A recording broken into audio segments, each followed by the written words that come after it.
In this video, we are going to see how we can change the color scheme of any object in a perfect way using Nano Banana. You can change the color of the fruits.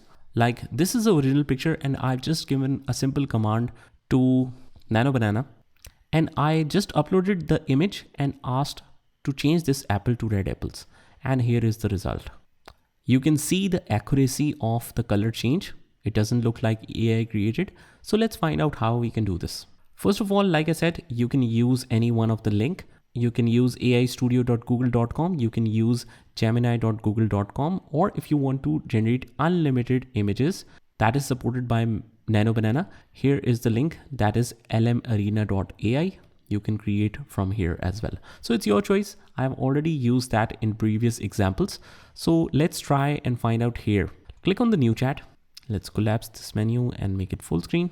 Let's upload the file. And here is our example. Change these to red apples. Just write simple prompts to generate your results and check this out, guys. After that, just click on download full size. And here is your finalized image. There you go. How perfectly it has converted this color or changed this color to red. Now what we can also do in Nano Banana is we can change the brightness and contrast of the objects and the background. We will download this image from Pixels. And what I want to do is just give this picture a studio effect. I want to darken the background and lighten the objects. Let's go again here, upload the file. Here is our file and let's ask it to darken the background and lighten the objects. Let's try that, hit enter. And here is our result. Look at this, guys, how perfectly it has darkened the background. It has removed all the extra brightness from the background and it has given it a studio kind of effect. Let's compare both of the images side by side. So this one was the before. As you can see, it's too bright, and this is the after. You can obviously improve it by giving some more commands to highlight the objects, or in fact, let's try giving this command.